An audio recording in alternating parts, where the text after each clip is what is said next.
manufacturing companies come from West Africa, which grows 70% of the world's crop. So, where do these beans come from? The first step in chocolate making is cocoa cultivation. Since the cacao tree is delicate and requires optimal conditions for growth, it's essential to maintain a moist, shady environment with a temperature of at least 25 degrees Celsius and a humidity of 80% or more, with an ideal annual rainfall of approximately 1,800 millimeters. After that, we need to harvest the beans. Step 2. Harvesting. Once the cacao pods are fully ripe, they are ready to be harvested. It's a critical method for carefully protecting these cacao trees so they can continue to bloom repeatedly. These harvesters use different tools, such as machetes, picaroons, and shears. Step 3. Extracting the cocoa beans. This is a challenging step. First, a bunch of cocoa beans wrapped in white pulp is removed from the pod. After extraction, the beans are sorted and only the ones in the best condition are kept. A mashie or club can be used to smash open the pod to separate the cocoa beans from the flower shaft. One pod can yield up to 20 to 40 cocoa beans. Now it's time to bring some simple chemical reactions into the mix. Step 4. Fermentation. The extracted cocoa beans are spread directly on the ground or naturally fermented in a wooden box. Fermentation is a critical stage for that unique chocolate aroma. The beans are covered with banana leaves in a two-step process, causing ethanol fermentation.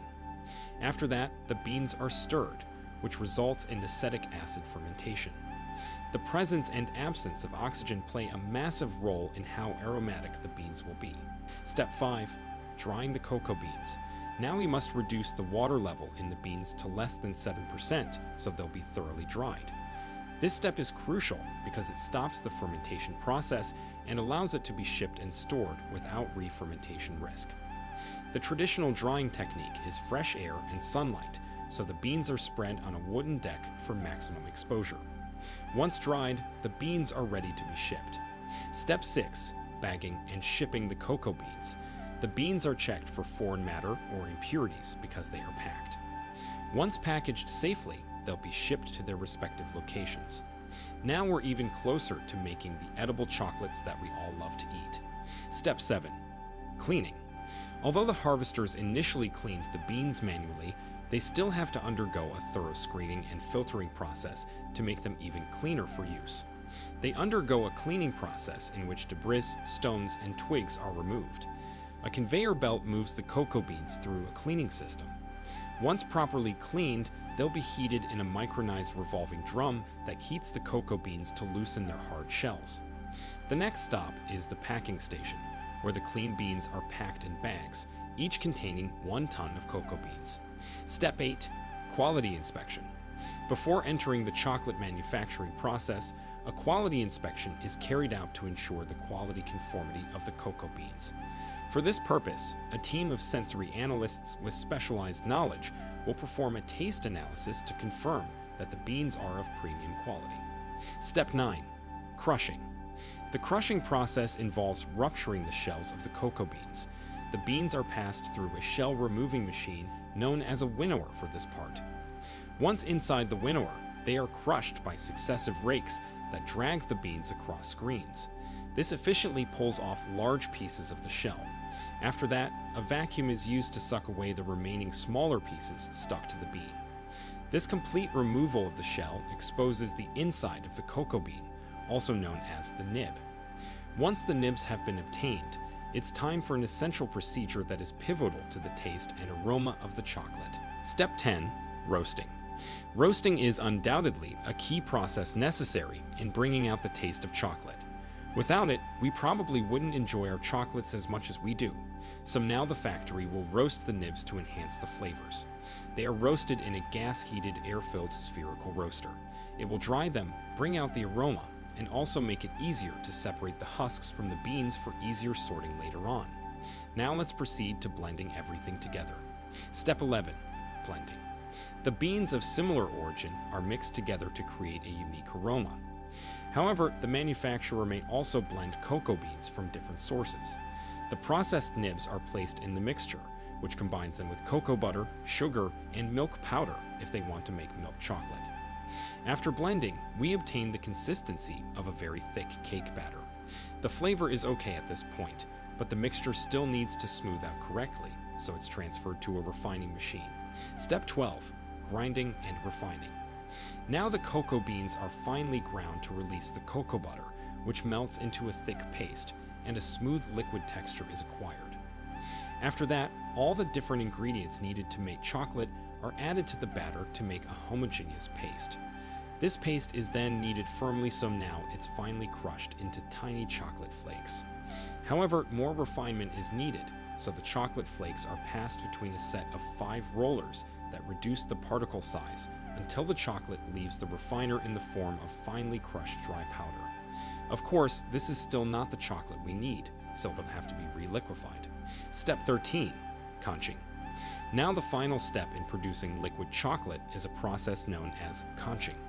To put it simply, conching is a process in which a surface scraping mixer and agitator known as a conch evenly distribute cocoa butter within chocolate.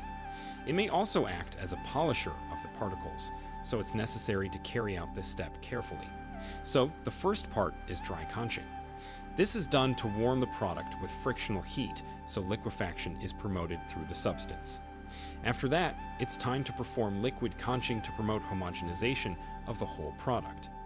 Another benefit of conching is the finishing touch it provides in aroma brewing. It also helps to reduce the volatile acidity and water content to less than 1%.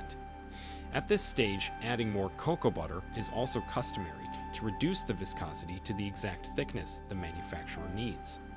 For example, if they're making chocolate chips, they'll only add a small amount of it.